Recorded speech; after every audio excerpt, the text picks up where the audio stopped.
अस्सलाम वालेकुम, welcome to my YouTube channel cooking tasty recipes. आज मैं अपने किचन में बनाने जा रही हूँ मज़ेदार सी कैरेमल टी, जिसकी रेसिपी मैं आपके साथ शेयर करूँगी। इसको बनाना निहायत ही आसान है और ये बहुत ही मज़े की बनती है।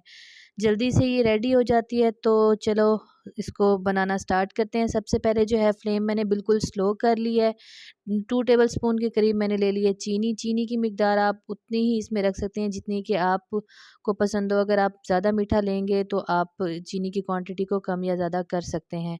तो यहाँ पर मैं 2 कप के लिए 2 चम्मच ही चीनी ले रही हूँ, क्योंकि मुझे इतनी ही रिक्वायर है। तो अब मैं इसको बिल्कुल स्लो फ्लेम पर जो है कैरमलाइज़ कर लूँगी, मेल्ट कर लूँगी। अगर हम इसको तेज़ फ्लेम के ऊपर करेंगे, आँच को अगर मैं तेज़ कर दूँगी तो ये बहुत जल्दी मेल्ट तो हो जाएगी, लेकिन इसका जो कलर है वो ब्लैक हो जाएगा। हमें इसका कलर ब्लैक नहीं चाहिए, बल्कि हमें इसका कलर जो है सुनहरा चाहिए। तो ये देखें, यहाँ पर ये आहिस्ता-आहिस्ता मेल्ट हो रही है। जैसे ही ये अच्छे से मेल्ट हो जाएगी, इसके अंदर हम शामिल करेंगे पत्ती। पत्ती जो आप घर में इस्तेमाल करते हैं, आप वही इस्तेमाल कर सकते हैं। कोई इसके लिए स्पेशल जो है पत्ती का इस्तेमाल हम नहीं करेंगे। तो यहाँ पर देखें 3 से 4 मिनट के अंदर ही जो है हमारी जो चीनी है वो मेल्ट हो गई। अब पत्ती डालने के फ़ौरन बाद हम प्रोसेस को जल्दी-जल्दी करेंगे, ताकि जो है हमारी पत्ती वो जलने ना पाए और फ्लेम जो है वो हमारी वैसे ही जो है बिल्कुल लो रहेगी। जो दम की फ्लेम होती है उसी ही फ्लेम पर ज़्यादा देर हम इसको नहीं पकाएंगे, क्योंकि ज़्यादा देर पकाने से जो है इसमें कड़वाहट सी आ जाती है, जिससे कि चाय अच्छी नहीं लगती। तो जल्दी-जल्दी हम चम्मच चलाते जाएँगे और इसको पकाएँगे। जैसे ही ये पक जाएगी तो इसके अंदर फ़ौरन से हम डालेंगे दूध। दूध यहाँ पर जो है मेरे पास है 2 कप के करीब। तो ये देखें, यहाँ पर मैंने फ़ौरन से दूध शामिल कर लिया। इसके अंदर जो गुठलियाँ हैं वो आहिस्ता-आहिस्ता जैसे ये कुक होता जाएगा वो मेल्ट होती जाएँगी।